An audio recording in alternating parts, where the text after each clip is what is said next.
नमस्कार साथियों, स्वागत है आपका जीएस प्लस के इस ऑनलाइन प्लेटफॉर्म पे। मैं हूं आलोक पांडे। साथियों, आज हम चर्चा करने वाले हैं क्लास 7th की एनसीईआरटी चैप्टर नंबर 2, स्वास्थ्य में राज्य सरकार की भूमिका क्या होती है। इसको हम देखेंगे, सरकार की भूमिका क्या होती है, इकाई 2। लेकिन इससे पहले यहाँ पे कुछ बातें कहा गया है, उन बातों को भी हम थोड़ा एक नजर देखेंगे। राज्य सरकार, और यहाँ पे दिया गया है शिक्षकों के लिए कुछ महत्वपूर्ण बातें, शिक्षकों के लिए कुछ बातें कही गई हैं। यहाँ पे दिखाई दे रहा होगा आपको। देखिए यहाँ पे कह रहा है ये 2 अध्याय अर्थात अध्याय 2 और अध्याय 3, आगे तीसरा चैप्टर आएगा, राज्य सरकार के बारे में है। यानी कि चैप्टर 2 और चैप्टर 3 ये राज्य सरकार के बारे में है। और ठोस उदाहरणों के जरिए सरकार के काम और ढांचे को क्या करता है, प्रस्तुत करने का प्रयास करते हैं। ध्यान समझिएगा, ठोस उदाहरणों के जरिए सरकार के काम और ढांचे को प्रस्तुत करने का प्रयास करते हैं। हमने इनमें क्या किया, हमने इनमें स्वास्थ्य के क्षेत्र से उदाहरण लिए हैं। कहां से एग्जाम्पल लिए हैं, स्वास्थ्य के क्षेत्र से एग्जाम्पल लिए हैं। जबकि कुछ दूसरे उदाहरण भी उतने ही क्या है, महत्वपूर्ण हो सकते थे। लेकिन एग्जाम्पल यहाँ पे कहां से लिया गया है, स्वास्थ्य से संबंधित मुद्दे को उदाहरण बनाया गया है। कह रहा है अध्याय 2, ध्यान रखिएगा, यहाँ पे कह रहा है अध्याय 2 लोगों के लिए, अध्याय 2 यानी कि चैप्टर 2 लोगों के लिए बहुत ही महत्व रखने वाले एक मुद्दे के रूप में स्वास्थ्य की चर्चा करता है। किसकी चर्चा करता है, स्वास्थ्य की चर्चा करता है, हेल्थ की चर्चा करता है। स्वास्थ्य सेवाओं के सार्वजनिक और निजी दोनों पहलू हैं, ये ध्यान देने वाली बात है। स्वास्थ्य सेवाओं के सार्वजनिक और निजी दोनों पहलू हैं। याद रखिए, निर्मला नाम की जो महिला होती है, वो महिला किस तरह से पिछले चैप्टर में हमने देखा था कि असमानताओं का सामना कर रही है कि उसे सरकारी अस्पताल में जब जाना पड़ता है ट्रीटमेंट के लिए, और लंबी लाइन की कतार लगी रहती है, और वहां जाकर के वो भीड़ तंत्र का हिस्सा बनती है। लेकिन वहीं उसके मालिक, जिनके घरों में वो काम करती है, जैन साहब, वो अपने इलाज के लिए, ट्रीटमेंट के लिए इतनी भीड़ भड़कम वाली लाइनों में इंतजार नहीं करते और वो सीधे ट्रीटमेंट करा के चले आते हैं। तो उसको उस असमानता के बारे में पता चलता है कि स्वास्थ्य में 2 तरह की सेवाएं होती हैं, एक सार्वजनिक सेवाएं होती हैं और दूसरा निजी सेवाएं होती हैं। सार्वजनिक सेवाएं और निजी सेवाओं की सुविधाओं में बड़ा फर्क होता है। और देखा जाए तो अमूमन जैन साहब निजी अस्पताल में गए हुए होते हैं और निर्मला सार्वजनिक अस्पताल में गई रहती है सार्वजनिक अस्पताल में। इसी वजह से दोनों में पर्याप्त असमानताएं वहां पे दिखाई दे रहा था। यहाँ भीड़ बहुत ज्यादा था, यहाँ भीड़ बहुत ज्यादा नहीं था। यहाँ इलाज का, ट्रीटमेंट का खर्च ज्यादा आता है, यहाँ ट्रीटमेंट का खर्च न के बराबर आता है, इसलिए यहाँ पे भीड़ बहुत ज्यादा है। गरीब लोग यहाँ पे जाते हैं, अमीर लोग यहाँ चले जाते हैं। लेकिन निर्मला एक प्रश्न पूछ रही होती है कि लेकिन जब वोट डालने की बात आई तब वहां इस तरह की कोई बात नहीं आई। जैन साहब हमारे पीछे लाइन में खड़े थे। आरी बात समझ में, चूंकि शासन प्रशासन की बात में अभी भी निजी और सार्वजनिक जैसा कोई भेदभाव नहीं है। सबको एक जैसी मशीनरी सबको मिलेगी, एक जैसी सुविधाएं सबको मिलेगी, उसमें लाइन में लंबी कतार लगाना ही पड़ता था। तो वहां पे ये मत देने के अधिकार को, जो समान अधिकार है, उसको लेकर के निर्मला बहुत ही उत्साहित होती है, बहुत ही जागरूक रहती है और ये जानने की कोशिश करती है कि अन्य क्षेत्रों में इस तरह की समानताएं क्यों नहीं मिल रही हैं।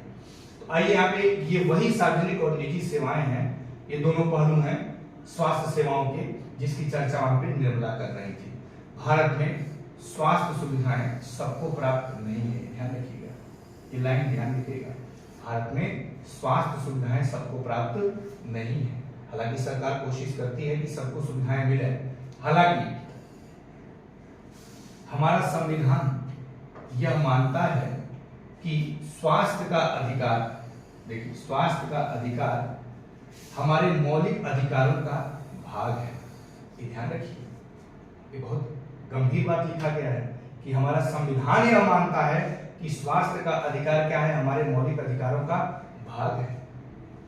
आप जानते हैं स्वस्थ हवा में सांस लेने का अधिकार हमारे मौलिक अधिकार का भाग है। अनुच्छेद 21 में उच्चतम न्यायालय कई बार संविधान की व्याख्या करके इस बात का जिक्र किया है। और दिल्ली में जब हेल्थ इमरजेंसी लगता है साथियों, कब ठंड के दिनों में जब धुंध कुहरा रहता है, ऐसे समय में जब हेल्थ इमरजेंसी लगा दिया जाता है, सभी चीजों को बंद कर दिया जाता है, तो उसका आधार यही होता है कि नागरिकों की मौलिक अधिकारों का कहीं कहीं वायलेशन होता है, हनन होता है, तभी जाकर के इस तरह का कदम उठाया जाता है। इससे पता चलता है कि ये कहीं कहीं स्वास्थ्य का अधिकार संविधान के हिसाब से क्या है, मौलिक अधिकार है। अभी राजस्थान में स्वास्थ्य के अधिकार को क्या कर दिया गया है, राइट टू हेल्थ से संबंधित बिल पारित किया गया, उससे संबंधित कानून बना दिया गया, और उसको देखते हुए जैसे राइट टू एजुकेशन है, उसी तरह से राइट टू हेल्थ राजस्थान में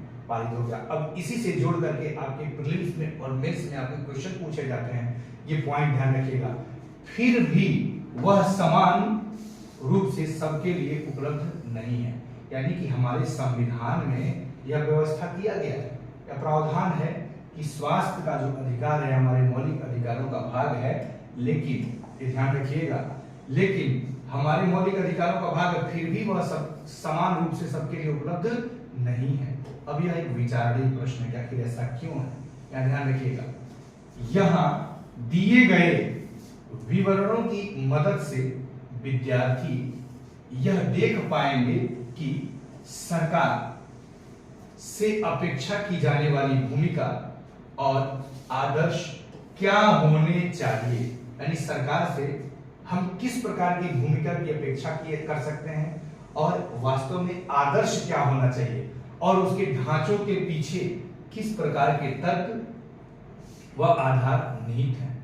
वर्तमान स्थितियों को बदलने के कुछ तरीकों की भी चर्चा अध्याय में की गई है कि वर्तमान जो स्थिति है उसको कैसे चेंज किया जाएगा, उस पर भी चर्चा किया गया है। देखिए सरकार की कार्यप्रणाली और प्रतिनिधित्व, उत्तरदायित्व व सार्वजनिक हित। कार्यप्रणाली, प्रतिनिधित्व, उत्तरदायित्व व सार्वजनिक हित जैसी अवधारणाओं की बातचीत अध्याय 3 में की गई है। हम आगे देखेंगे कि राज्य की उत्तरदायित्व क्या है, उसका प्रतिनिधित्व कौन करता है, पब्लिक इंटरेस्ट क्या है, अध्याय 3 में की गई है। यद्यपि विधायिका कानून बनाने वाली संस्था है, राज्य में कानून बनाने की सर्वोच्च संस्था है, यहीं पे विधायक बैठते हैं और कानून निर्माण करते हैं, और शिक्षात्मक बनाने की यद्यपि विधायिका और कार्यकारिणी दोनों के बारे में चर्चा की गई है अध्याय 3 में। अध्याय 3 में विधायिका और कार्यकारिणी दोनों के बारे में चर्चा की गई है। हमें यह अपेक्षा नहीं रखनी चाहिए कि विद्यार्थी इनके बीच के कई बारीक अंतरों को पूरी तरह पकड़ पाएंगे, क्योंकि अभी उसकी चर्चा डिटेल में यहाँ पे नहीं किया गया है। यही बेहतर होगा, देखिए यही बेहतर होगा कि हम धैर्यपूर्वक उन्हें कई प्रश्नों पर विचार करने के लिए प्रोत्साहित करें।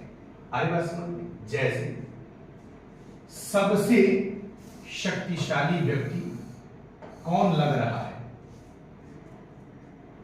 विधायक से यह समस्या हल क्यों नहीं हो सकती है, आज इस तरह के प्रश्न हमको करने चाहिए। ऐसे प्रश्नों की मदद से वे सरकारी ढांचे के तर्कों और आधारों को स्वयं अपने मन में निर्मित कर पाएंगे कि वास्तव में ऐसा क्यों हो रहा है।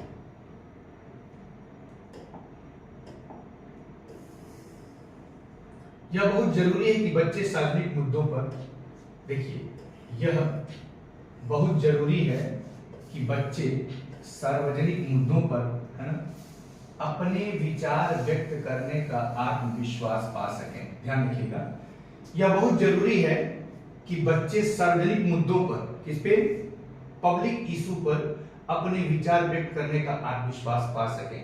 इसलिए नहीं आत्मविश्वास पा सकेंगे क्योंकि अभी छोटी छोटी बारीकियां जो है विधायिका कार्यपालिका में जो अंतर है वो नहीं समझ पाएंगे।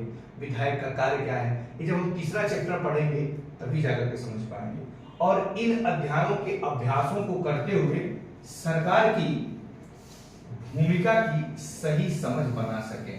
हरी बात समझ में, आप उनके साथ चर्चा करने के लिए और समस्याओं के निदान ढूंढने के लिए कई परिचित मामलों का चुनाव कर सकती हैं। और पानी, जैसे पानी, यातायात, स्कूल की फीस, किताबें, बाल श्रम इत्यादि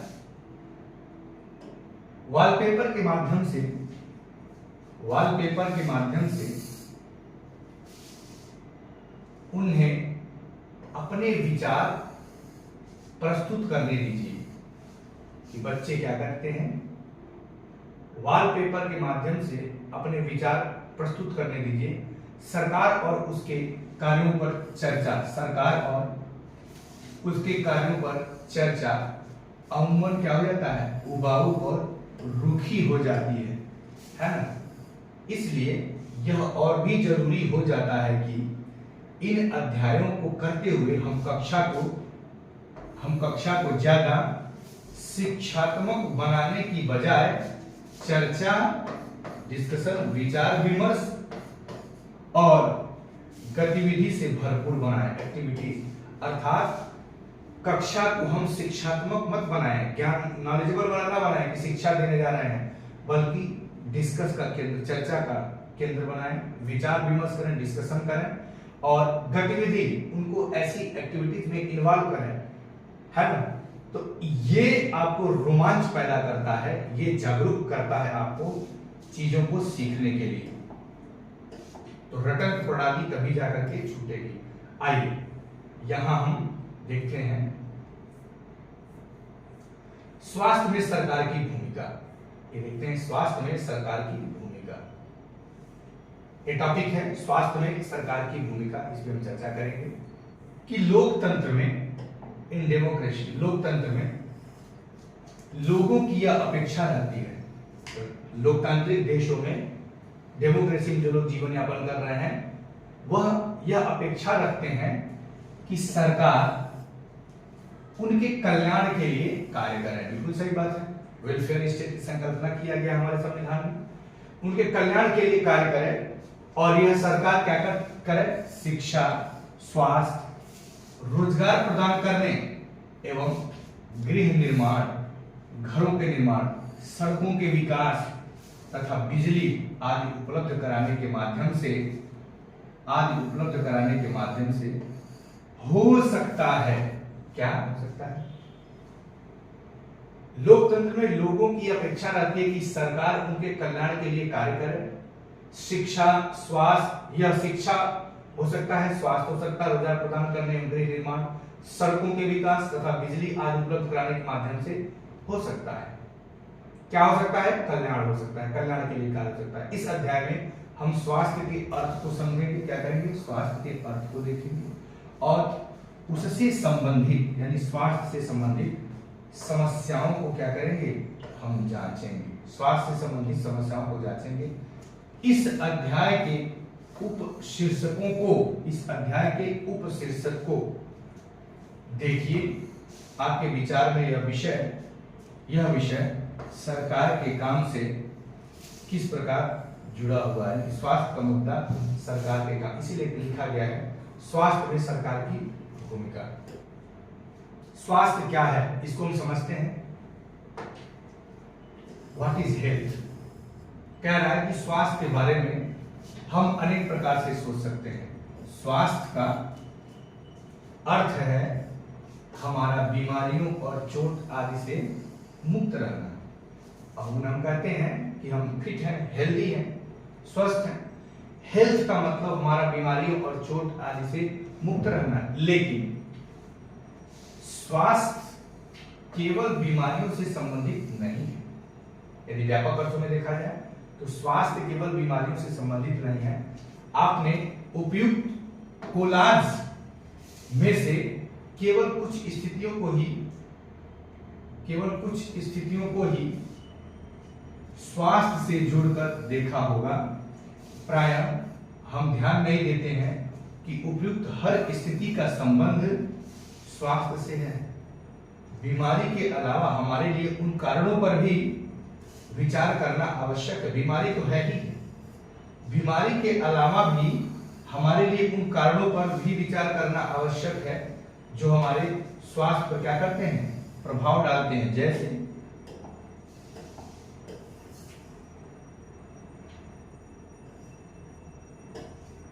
जो हमारे स्वास्थ्य पर प्रभाव डालते हैं। उदाहरण के लिए देखिए, ध्यान रखिए, उदाहरण के लिए फॉर एग्जांपल, यदि लोगों को पीने के लिए स्वच्छ पानी और प्रदूषण मुक्त वातावरण मिले तो वे सामान्यतया स्वस्थ रहेंगे। ध्यान रखिएगा, क्या बात कहा गया है, यदि लोगों को पीने के लिए स्वच्छ पानी, अब गवर्नमेंट यहाँ पे कौन सा प्रयास कर रही है, पीने के लिए स्वच्छ पानी लाने के लिए राष्ट्रीय जल जीवन मिशन, जिसका लक्ष्य क्या है, वर्ष 2024 तक प्रत्येक गांव में घर घर पाइपलाइन के माध्यम से शुद्ध पेयजल पहुंचाना।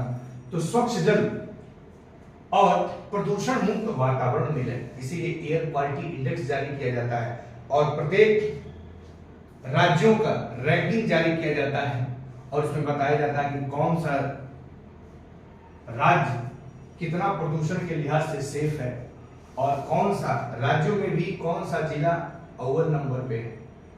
ये ध्यान रखिएगा। यदि वे सामान्यतः स्वस्थ रहेंगे। ध्यान से शब्द सुनिएगा, एनसीईआरटी की यही बारीकी है। तो वे सामान्यतः क्या रहेंगे, स्वस्थ रहेंगे। दूसरी ओर यदि लोगों को भरपेट भोजन न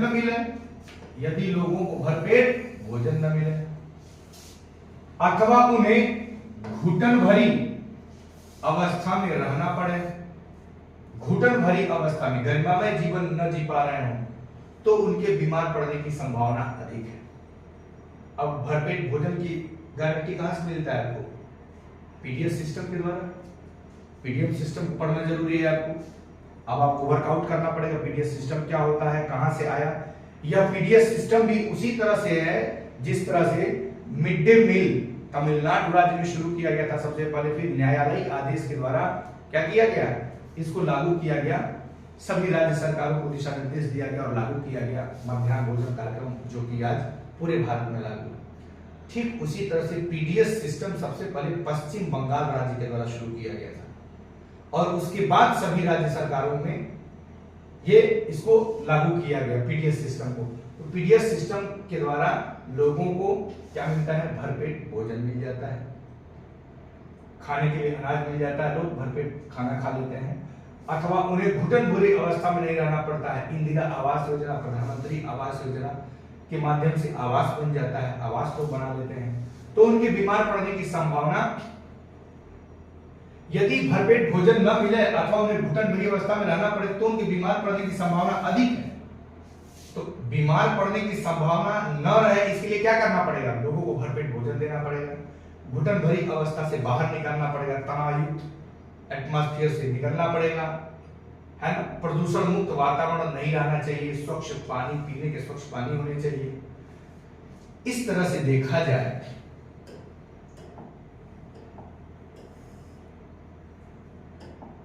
एनसीईआरटी में कह रहा है कि हम सब चाहते हैं कि हम जो भी कार्य करें चुस्ती से करें और ऊंचे मनोबल के साथ करें, ताकि हमारा आत्मविश्वास मजबूत रहे। कोई भी काम करिए चुस्ती से करिए, आत्मबल के साथ करिए, मनोबल के साथ करिए। सुस्त और अकर्मण्य रहना, चिंताग्रस्त होना और लंबे समय तक डरे सहमे रहना स्वस्थ जीवन के लक्षण नहीं है। देख लीजिए देवेंद्र, सुस्त, अकर्मण्य रहना, चिंताग्रस्त होना और लंबे समय तक डरे सहमे रहना, ये स्वस्थ जीवन के लक्षण नहीं है। हेल्दी नहीं हो पाएंगे आप यदि आप सुस्त रहेंगे, चुपचाप बैठे हुए हैं, अकर्मण कुछ कर ही नहीं रहे हैं, चिंता से ग्रसित हैं, केवल सोच रहे हैं कि आईएएस बनना है, उसके लिए मैकेनिज्म ही तैयार कर रहे हैं, पढ़ ही नहीं रहे हैं और लंबे समय तक डरे सामने रह रहे हैं। ये स्वस्थ जीवन के लक्षण नहीं है। एक नए दिन आपको लाकर के क्या कर देगा? बीमार कर देगा। हम सबको तनाव मुक्त क्या रहना चाहिए? मेंटली फ्री रहना चाहिए, टेंशन फ्री रहना चाहिए और प्रसन्न रहना चाहिए। आप देखिए, इसीलिए हैप्पीनेस इंडेक्स जारी किया जाता है, वर्ल्ड हैप्पीनेस इंडेक्स, विश्व प्रसन्नता सूचकांक, कि धनी उसे माना जाएगा, सफल उसे माना जाएगा जो सब खुश है। अब हो सकता है कोई महल में रह के भी रो रहा हो, न खुश है, आत्महत्या कर रहा है, किसी बैंक में 4 करोड़ रुपया है फिर भी सुसाइड करने जा रहा है और तनाव में जीवन जी रहा है, और कोई कुटिया में रह रहा है, उसके पास कुछ भी नहीं है, कोई बैंक बैलेंस नहीं है, राम राम नाम जप रहा है, फिर भी चेहरे पर मुस्कान पड़ा हुआ है। अब आ गया पैमाना जीडीपी जीएनपी से ऊपर। अब माना गया है कि फाइनली अल्टीमेट गोल क्या है कि लोगों को एटलीस्ट प्रसन्न ही तो रहना है, चाहे आईएएस बन जाइए चाहे पीसीएस बन जाइए, और यदि आप प्रसन्न नहीं है तो पीसीएस भी की नौकरी खराब है, आईएएस की भी नौकरी खराब है। आप राष्ट्रपति बन जाइए, आप प्रधानमंत्री बन जाइए, प्रसन्न नहीं है तो सब खराब, सब बेकार। आ रही बात समझ में? इसीलिए हम सबको तनाव मुक्त और क्या रहना चाहिए? प्रसन्न रहना चाहिए। हमारे जीवन के लिए सभी पहलू स्वास्थ्य के हिस्से हैं, ध्यान समझिएगा। तनाव मुक्त रहना चाहिए, ऐसा कोई भी कदम नहीं उठाना चाहिए जो तनाव में डाल दे। आपको अपनी क्षमता का मूल्यांकन करना चाहिए, तब आईएएस पीसीएस तैयारी करना चाहिए। कूद जाएंगे ऐसे, जानकारी कुछ भी नहीं है तो तनाव तो होगा, मैनेज नहीं कर पाएंगे, प्रबंधन नहीं आपके पास है, क्षमता नहीं है, क्या तो उस लेवल का, उत्कृष्ट लेवल का मेहनत करिए, तो निश्चित तौर पर तनाव से ग्रसित नहीं होंगे। तो कह रहा है ये सब तनाव मुक्त रहना और प्रसन्न रहना, ये सब सभी पहलू जो है वो स्वास्थ्य के हिस्से हैं। ये मानव जीवन में व्यक्ति को हेल्दी रखने में बहुत ही महत्वपूर्ण सिद्ध होते हैं। आगे बात समझ में? अब लोगों के पास देखिए कहाँ समय है एक दूसरे से बात करने के लिए, समय ही नहीं। गांव में ये था, गांव में आज भी लोग मौज मस्ती से काम करते हैं, पता ही चलता, मौज में खेतों में गाना गाते हुए लोग काम करके चले आते हैं, पता ही नहीं चलता। धूप आंधी तूफान बारिश, खेतों में काम करते हैं और गाना गाते हुए काम करते हैं, पता नहीं चलता है। आप ऑफिस में गाना चला देंगे तो कोई काम नहीं कर पाएगा। तो इन सब चीजों से दूर रहना है, ये स्वास्थ्य के लक्षण है। आइए देखते हैं। अब आता है, यहां दिया हुआ है कि क्या आप इन सभी चित्रों या इनमें से कुछ को स्वास्थ्य से संबंधित समझते हैं? यदि हां तो किस प्रकार और समूह में चर्चा कराएं। ऊपर देखा जाए किस चित्र की बात ये कर रहे हैं, देखिए इसकी बात इस चित्र की बात किया जा रहा है, बिल्कुल सही बात। अब देखिए ये क्या हो रहा है, ये पानी लेने जा रही है, ये महिला जो है ऊपर सिर पे मटका रखी हुई है, पानी लेने जा रही है। यह भी स्वास्थ्य से जुड़ा हुआ मुद्दा है। यदि ये पीने का पानी स्वच्छ है तो ये पहलू जो है इसको स्वस्थ रखने में हेल्प करेगा।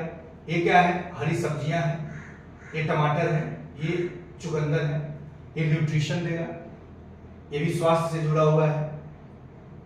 यहाँ देखिए मुस्कुराहट, चेहरे पे काम करते हो मुस्कुराहट, काम कर रहा है अपना, छोटा सा ही काम कर रहे हैं, चेहरे पे स्माइल है, तनाव नहीं, मुस्कुराहट। और यहाँ भी देखिए हेल्थ फैसिलिटी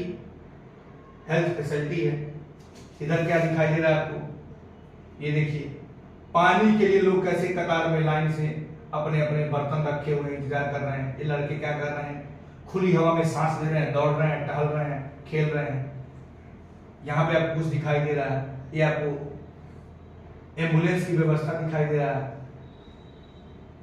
आ रही बात समझ में? तो निश्चित तौर पे सभी चित्रों में कुछ स्वास्थ्य से संबंधित समझते हैं। यदि हाँ तो किस प्रकार स्वास्थ्य से संबंधित है, कोई हंस रहा है, कोई पेयजल की व्यवस्था कर रहा है, समूह में चर्चा करिए, इस पे चर्चा कर सकते हैं। ऊपर दिए गए कोलाज से 2 स्थितियां छांटिए जो बीमारी से संबंधित नहीं है। दो स्थितियां छाटिए जो बीमारी से संबंधित नहीं है। कौन सी स्थितियां हैं जो बीमारी से संबंधित नहीं है? छाटिए।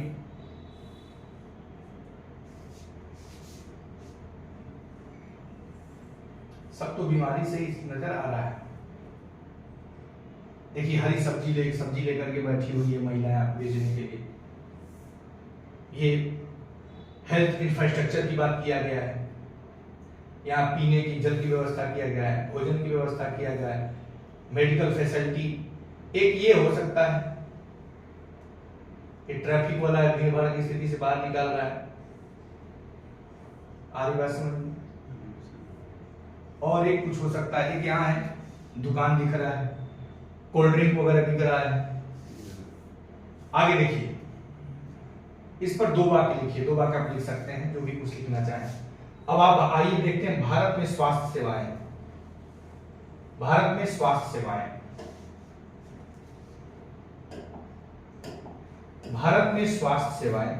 आइए भारत में स्वास्थ्य सेवाओं के कुछ पहलुओं का हम परीक्षण करें, चेक करें। यहाँ दी गई तालिका के प्रथम तथा द्वितीय स्तंभों में दिखाई गई स्थितियों की तुलना कीजिए। ध्यान रखिएगा। क्या आप इन स्तंभों को कोई शीर्षक दे सकते हैं? इन स्तंभों को क्या तालिका में दिया गया? थोड़ा सा हम देते हैं।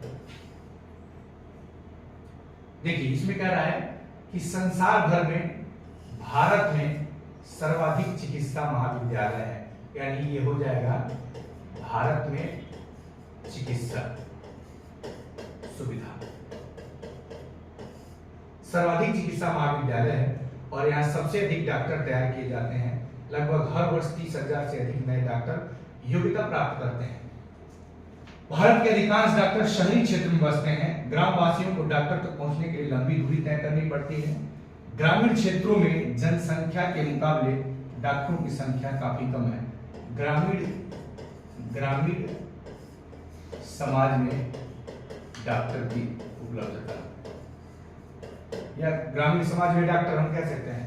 पिछले वर्षों में स्वास्थ्य सेवाओं की सुविधा में काफी वृद्धि हुई है। सन 1950 में भारत में केवल 2,717 अस्पताल थे। सन 1991 में बढ़कर 11,174 अस्पताल हो गए और 2017 में संख्या बढ़कर के 23,583 हो गया। और अब देखा जाए वर्तमान समय में तो प्रत्येक राज्य में एक एक एम्स खुल रहा है। ये बहुत अच्छी फैसिलिटी है। आगे बात समझ में। भारत में विदेशों से बहुत बड़ी संख्या में इलाज कराने हेतु चिकित्सा पर्यटक आते हैं। ये टूरिज्म के लिए आप देखिए, पाकिस्तानी क्रिकेटर, बांग्लादेश, श्रीलंका, म्यांमार, दक्षिण पूर्व एशियाई देशों से लोग, प्लस भारत के आसपास के पड़ोसी देश नेपाल है और पाकिस्तान से लोग हेल्थ टूरिज्म के नजरिए से लोग आते हैं। मेडिकल टूरिज्म बोलते हैं। मेडिकल टूरिज्म के पर्पस से इंडिया में आते हैं। वे उपचार के लिए भारत के कुछ ऐसे अस्पतालों में आते हैं जिनकी तुलना संसार के सर्वश्रेष्ठ अस्पतालों से की जा सकती है। उसमें एक है आपका एम्स, फोर्टिस हॉस्पिटल है, निजी हॉस्पिटल देखा जाए तो। टाटा मेमोरियल कैंसर इंस्टीट्यूट है, कैंसर का ट्रीटमेंट कराने लोग आते हैं। यहाँ ध्यान दीजिएगा साथियों, भारत में करीब 5 लाख लोग प्रतिवर्ष तपेदिक यानी टीबी से मर जाते हैं। टीबी किससे होता है? बैक्टीरिया से होता है। थोड़ा सा इस संदर्भ में ध्यान रखिएगा। टीबी जो है, टीबी के उन्मूलन का लक्ष्य रखा गया है। टीबी के उन्मूलन मतलब इरेडिकेशन का। तो भारत सरकार के द्वारा, भारत सरकार कह रही है कि हम 2025 तक क्या कर लेंगे, इसका उन्मूलन कर देंगे। और WHO इसका वैश्विक लक्ष्य क्या रखा है? 2030 रखा है। यानी कि WHO से 5 साल पहले ही हम क्या कर देंगे? तपेदिक का उन्मूलन कर देंगे, टीबी का उन्मूलन कर देंगे। ध्यान रखिएगा। तो स्वतंत्रता प्राप्ति से अब तक इस संख्या में कोई परिवर्तन नहीं हुआ है। हर वर्ष मलेरिया के लगभग 20 लाख मामलों की रिपोर्ट प्राप्त होती है। यह संख्या कम नहीं हो रही है। यानी कि टीबी और मलेरिया पर धीरे धीरे हम प्रयास कर रहे हैं, लेकिन उसमें उत्साहजनक परिणाम अभी तक उस तरह से नहीं दिख रहा है। आपको जानते हैं मलेरिया किससे होता है? प्लाज्मोडियम से होता है। अब देखिए, हम सबको पीने का स्वच्छ जल उपलब्ध नहीं करा पा रहे हैं। संचारणीय बीमारियां पानी के द्वारा एक से दूसरे को लगती हैं। ये देखिए, जो ट्रांसमिटेड डिजीज है, फैलने वाली बीमारियां एक से दूसरे को फैलती हैं, वो पानी के द्वारा एक से दूसरे को फैल जाती हैं। इन बीमारियों में से 21% क्या होती हैं, जल जनित बीमारियां होती हैं, जैसे हैजा हो गया, पेट की कीड़े हो गए, हेपेटाइटिस हो गया, है ना। ये सब बीमारियों के बारे में यहाँ पे बात किया गया है। अब देखिए यहाँ बता रहा है कि भारत जो है वो क्या है, विश्व का दवाइयां निर्मित करने वाला तीसरा बड़ा देश है, और यहाँ से भारी मात्रा में दवाइयों का क्या होता है, निर्यात होता है। भारत के समस्त बच्चों में से आधों को खाने के लिए पर्याप्त भोजन नहीं मिलता है और वे अल्प पोषण के शिकार रहते हैं। खाने के लिए पर्याप्त भोजन नहीं मिलता, वे अल्प पोषण, कुपोषण और अल्प पोषण दो अलग अलग चीजें हैं। यानी कि पेट तो आधा भरा है इनका, आधा परेशान है, इनको भोजन भरपेट भोजन नहीं मिल पा रहा है।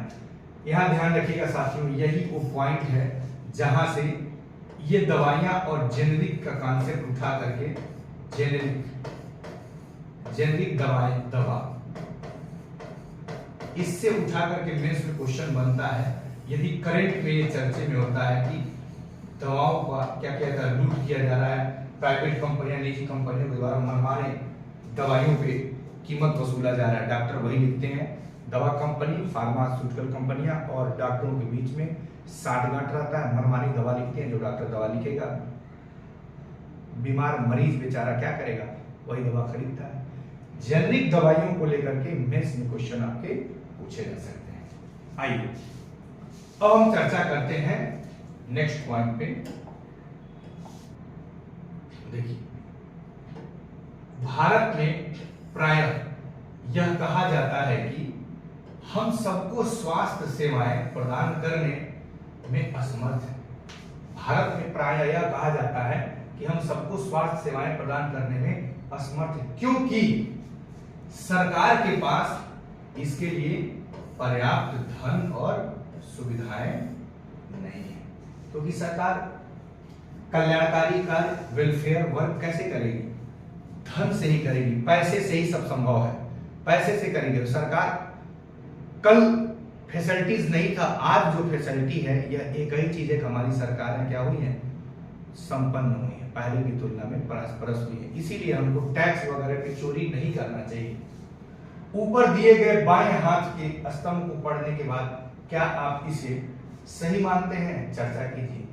अर्थात तमाम तरह की फैसिलिटी जो दिए जा रहा है, तो निश्चित तौर पे कुछ मात्रा में सत्य है, कुछ मात्रा में सत्य नहीं है, लेकिन अब फैसिलिटी उस तरह से नहीं है जैसा पहले था फैसिलिटी मिल रही है।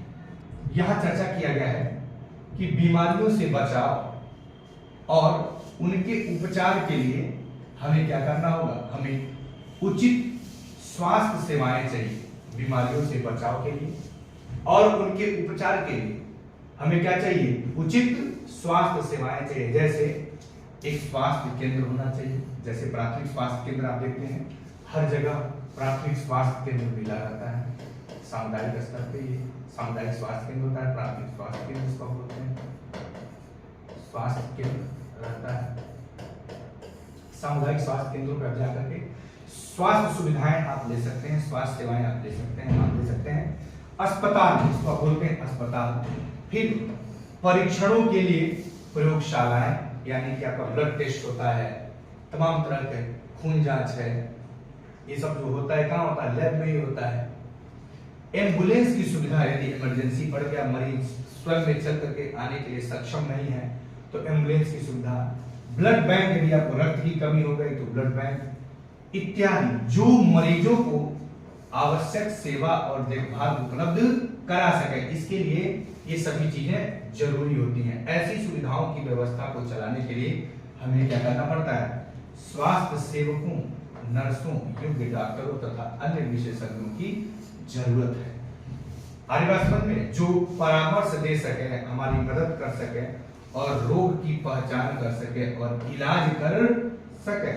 मरीजों के इलाज के लिए हमें आवश्यक दवाइयां भी चाहिए, वह उपकरण भी चाहिए।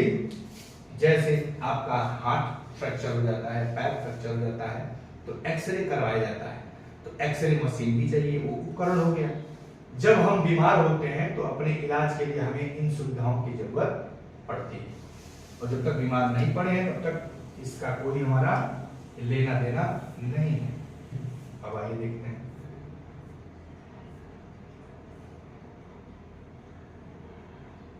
भारत में यहाँ पे कह रहा है कि भारत में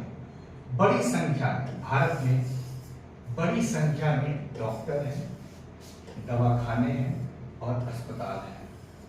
देश में सार्वजनिक स्वास्थ्य सेवाओं को चलाने का पर्याप्त अनुभव और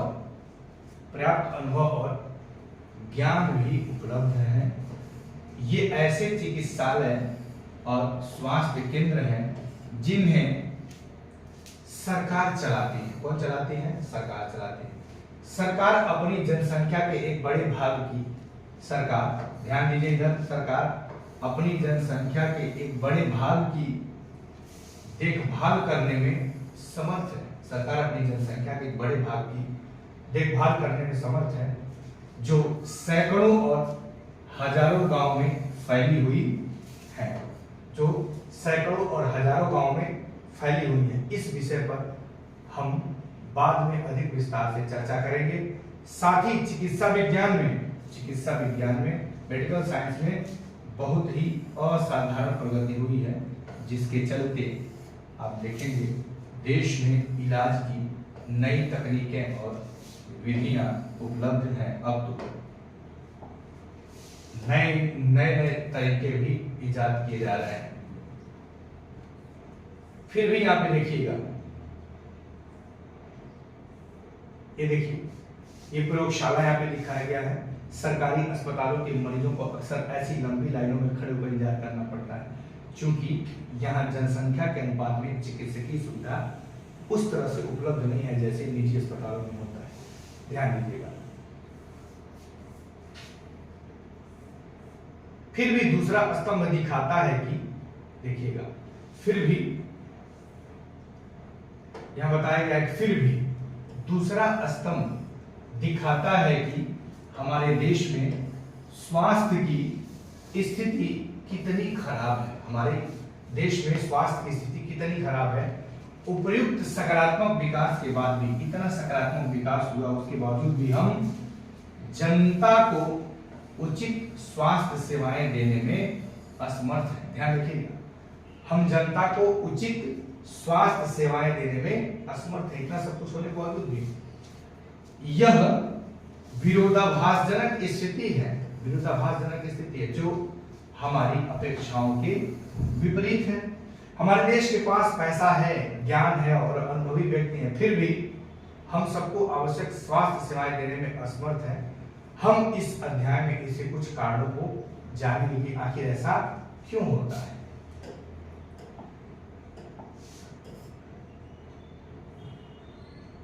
अब देखिए, हाकिम शेख की कहानी।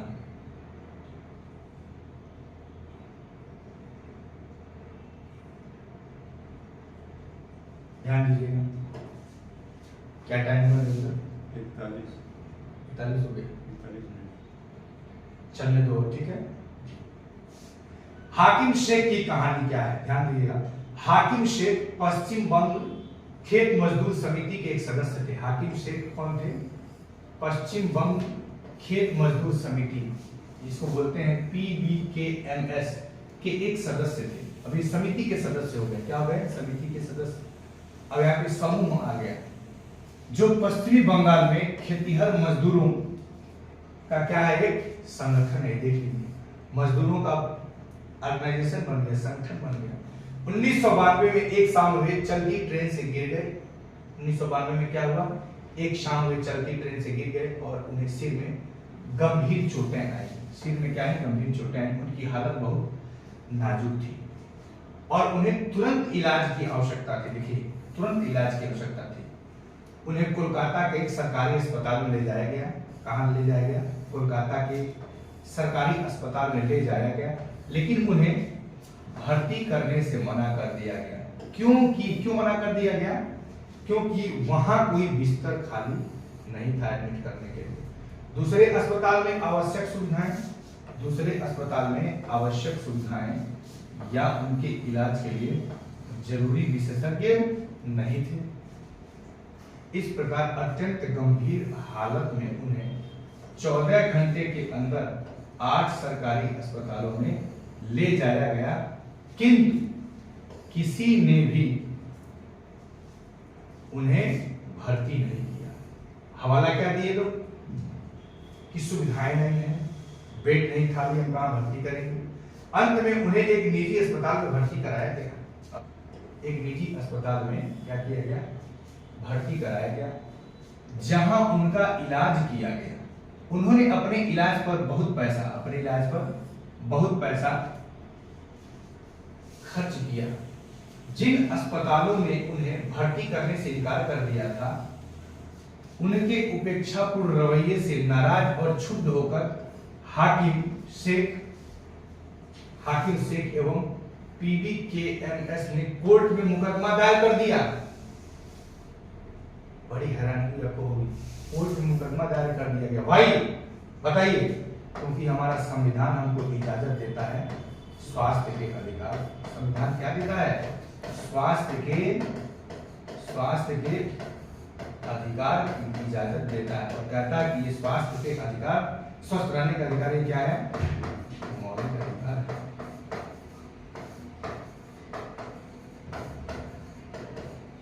मौलिक अधिकार है। ऊपर दी गई कहानी को पढ़िए, कल्पना कीजिए कि आप एक न्यायाधीश हैं, आप हाकिम शेख को क्या कहेंगे। ये दूसरी कहानी है, एक इलाज का खर्च। अमन और रंजन, कौन, अमन और रंजन, ये अच्छे मित्र हैं, दोनों अच्छे मित्र हैं। रंजन जो है यानी कि दूसरे नंबर वाला, रंजन का परिवार साधन संपन्न यानी कि अमीर है, जबकि अमन के माता पिता जैसे तैसे गुजारा चलाते हैं। आ रही बात समझ में। और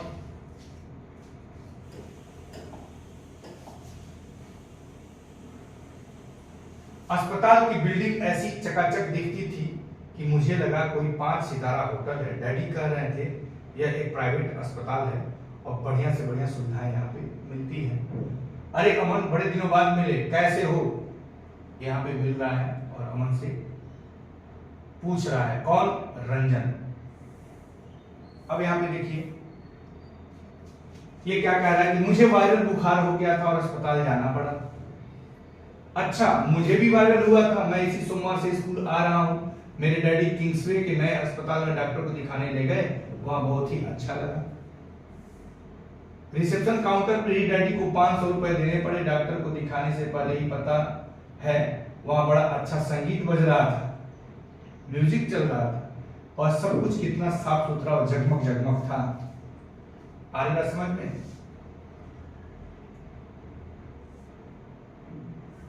डॉक्टर ने मुझे बहुत से परीक्षण करवाने को कहा, पर वहां तो सब लोग दोस्तों की तरह बात कर रहे थे। एक महिला ने जांच के लिए मेरा खून लिया, उसने बातों बातों में खूब मजाक किया और मुझे दर्द का पता ही नहीं चला और हमारे रक्त का नमूना ले लिया। क्या तुमने, यहाँ पे देखिए, जब सारे परीक्षणों के नतीजे आ गए तो हम वापस डॉक्टर के पास गए। उन्होंने नतीजे को देखा और कहा कि सब कुछ ठीक ठाक है, मुझे सिर्फ वायरल हुआ है। उन्होंने कुछ दवाइयां लिखी और आराम करने को कहा है। अब ध्यान रखिए, यहाँ पे कह रहा है कि क्या तुमने रियलिटी टीवी पर बैटमैन वाला चुटकुला सुना है। अब एक चुटकुला सुना रहे हैं और ये एक लेडी स्टाफ है जो इनके रक्त का नमूना ले रही है और सरकारी अस्पतालों में जाके दबा के निकालते हैं कि हाँ तो छोटे जनाब, यह गुलाबी गोली दिन में 3 दफा लेनी है। कैसे डॉक्टर बोल रहे हैं, हाँ जनाब, कितने प्यार से बोल रहे हैं। यह गुलाबी रंग की गोली जो है दिन में 3 दफा लेनी है और यह सफेद वाली सोने से पहले। यह शरीर के दर्द के लिए है और यह एक सिरप है, घबराओ नहीं, बढ़िया स्वाद है सिरप का। ऐसा निजी अस्पताल का डॉक्टर बोलता है। अब देखिए यहाँ पे, धन्यवाद डॉक्टर, मुझे तो अभी से ठीक लगने लगा है। अर्थात बिहेवियरल साइड यानी व्यवहारात्मक पक्ष इसका इतना बेहतर था कि अभी से वो रिलैक्स महसूस करने लगा। अब देखिए, तुम्हें यह सारी बातें बताने के लिए मैं कब से इंतजार कर रहा हूं। अच्छा, अपनी तो कहो, तुम किस अस्पताल में गए, तुम किस अस्पताल में गए और सच में कितना ज्यादा समय लगा। हम एक बड़े से सरकारी अस्पताल में गए, हमें ओपीडी काउंटर पर ही एक लंबी लाइन में इंतजार करना पड़ा। मेरी तबीयत इतनी खराब हो रही थी कि मैं पूरे समय अब्बा के सहारे टिका रहा। कौन कहा, अमन ने कहा। कि पूरे समय में अब्बा के सहारे टिका रहा। ये अमन है, अब्बा के सहारे टिका हुआ है। हमें 3 दिन बाद खून की जांच का नतीजा मिला। कितने दिन बाद मिला? 3 दिन के बाद मिला। फिर हम वापस अस्पताल गए। उस दिन वहां कोई दूसरी डॉक्टर बैठी थी। अब देखिए, देखा कोई और, दवा कोई और लिखेगा। वहां कोई दूसरी डॉक्टर बैठी थी। हम तुम्हारे वाले अस्पताल जितना अच्छा तो नहीं था। पहले तो अब्बा मुझे ले ही नहीं जाना चाहते थे, क्योंकि इसमें समय बहुत लगने वाला था और अब्बा को अपना कामकाज छोड़ करके इलाज के लिए लेके जाना पड़ा मुझे। जब हमारी बारी आई तो डॉक्टर ने मेरी जांच की और खून की जांच कराने के लिए कहा। इसके लिए हमें एक और लंबी लाइन में खड़े होना पड़ा। एक बार तो हमने ओपीडी काउंटर पे डॉक्टर को दिखाने के लिए लंबी लाइन लगाया। फिर जब डॉक्टर ने खून का जांच करने के लिए कहा तो हमें वहां प्रयोगशाला के सामने, लैब के सामने भी हमें एक लंबी लाइन लगानी पड़ी। वहां जांच के लिए खून लिया जा रहा था। वहां भी बहुत भीड़ भड़का हो रहा था और 3 दिन के बाद खून की जांच का नतीजा मिला। फिर हम वापस अस्पताल गए और उस दिन वहां कोई दूसरी डॉक्टर बैठी थी। मुझे इसका ओपीडी कार्ड दिखाओ और खून की रिपोर्ट जल्दी करो। ये कौन कही? वही लेडीज डॉक्टर कही। इसे वायरल हुआ लगता है। कोई फिक्र की बात नहीं है, बुखार उतारने की और गोली से देनी है, बस और कुछ नहीं। मेरा अस्पताल था तो बहुत बढ़िया, पर उन्होंने मुझे ज्यादा दवाइयां दे दी और मेरे इलाज में ज्यादा खर्च हो गया। ये कौन कह रहा है? रंजन कह रहा है। मेरा अस्पताल था तो बहुत बढ़िया, पर उन्होंने मुझे ज्यादा दवाइयां दे दी और मेरे इलाज में ज्यादा खर्च हो गया, पैसा ज्यादा खर्च हो गया। अच्छा, मेरे इलाज में तो ज्यादा खर्च नहीं हुए। कौन कह रहा है? अमन कह रहा है। अब देखिए, जब आप बीमार होते हैं तो कहां जाते हैं? जब आप बीमार होते हैं तो आप कहां जाते हैं? जब आप बीमार होते हैं तो कहां जाते हैं? क्या आपको किन्हीं कठिनाइयों का सामना करना पड़ता है? अपने अनुभवों के आधार पर एक अनुच्छेद लिखिए। सरकारी अस्पताल में अमन का किन कठिनाइयों का सामना करना पड़ा? आपके विचार से अस्पताल कैसे बेहतर ढंग से काम कर सकता है, चर्चा कीजिए। रंजन को इतना अधिक पैसा क्यों खर्च करना पड़ा, कारण बताइए। निजी चिकित्सालयों में हमें किन समस्याओं का सामना करना पड़ता है, निजी प्राइवेट में भी, चर्चा कीजिए। महंगी दवाओं का बोझ। सार्वजनिक और निजी स्वास्थ्य सेवाएं क्या होती हैं? क्या उपयुक्त कहानी से आप समझ गए होंगे कि हम स्वास्थ्य सेवाओं को 2 मोटे वर्गों में बांट सकते हैं, एक सार्वजनिक स्वास्थ्य सेवाएं और दूसरा निजी स्वास्थ्य सेवाएं। सार्वजनिक स्वास्थ्य सेवाएं क्या हैं, इसको आइए देखना चाहिए। अब यहाँ पे उससे पहले थोड़ी सी चर्चा किया गया है, थोड़ा सा इसको पढ़ना जरूरी है, जो पिंक कलर में दिया गया है कि हमें सरकार को कर क्यों देना चाहिए। देखिए, यही बात निकल करके आई। सरकार कर से प्राप्त धन का उपयोग विभिन्न प्रकार की सार्वजनिक सेवाओं को मुहैया कराने में खर्च करती है, जिससे सभी नागरिकों को क्या होता है? फायदा ही फायदा होता है। इसीलिए कहा जाता है टैक्स चोरी मत करिए। प्रतिरक्षा, पुलिस, न्यायिक व्यवस्था, राजमार्ग इत्यादि कुछ सेवाओं से सभी नागरिकों को क्या होता है? लाभ होता है। अन्यथा इन सेवाओं की व्यवस्था स्वयं नागरिक नहीं कर सकते। करों से ही कुछ विकासात्मक कार्यक्रम एवं सेवाएं उपलब्ध होती हैं, जैसे शिक्षा है, स्वास्थ्य है, रोजगार है, सामाजिक कल्याण है, व्यवसायिक प्रशिक्षण इत्यादि, जिनसे जरूरतमंद नागरिकों को लाभ मिलते हैं। करों से प्राप्त धन का उपयोग कुछ प्राकृतिक आपदाओं जैसे बाढ़, भूकंप, सुनामी आदि मामलों में राहत एवं पुनर्वास के लिए भी किया जाता है। अंतरिक्ष, परमाणु एवं प्रक्षेपास्त्रों से संबंधित कार्यक्रमों को भी करों के द्वारा प्राप्त राजस्व से ही चलाया जाता है। देख लीजिए, अभी चंद्रयान हम लोगों ने छोड़ा, सफल था। सरकार खास तौर से गरीबों को कुछ सेवाएं प्रदान करती हैं जो वे बाजार से नहीं खरीद पाते हैं। इसका एक उदाहरण स्वास्थ्य संबंधी सेवा है। जैसे रंजन क्या करता है?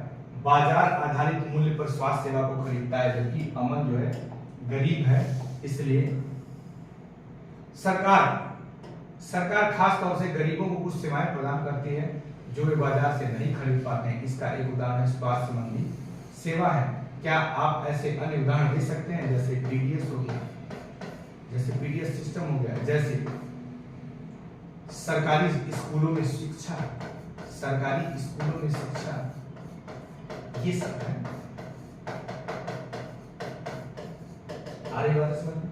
आइए हम देखते हैं कि सेवाएं जो दो प्रकार की होती हैं, एक है सार्वजनिक स्वास्थ्य सेवाएं और दूसरा हम देखेंगे इसके बाद निजी स्वास्थ्य सेवाएं क्या होती हैं या निजी स्वास्थ्य सेवाएं। तो इन दोनों को हम साथियों नेक्स्ट लेक्चर में देखेंगे। आज बस यहीं तक। और सार्वजनिक स्वास्थ्य सेवाएं और निजी स्वास्थ्य सेवाओं की चर्चा हम नेक्स्ट लेक्चर में करेंगे। उम्मीद करता हूं कि मेरा प्रयास आप सभी को बेहतर लगेगा और आपके प्रयासों से ही मेरा प्रयास सार्थक सिद्ध होगा। तो प्लीज इसे लाइक कीजिए, सब्सक्राइब कीजिए एंड शेयर कीजिए। Thank you so much.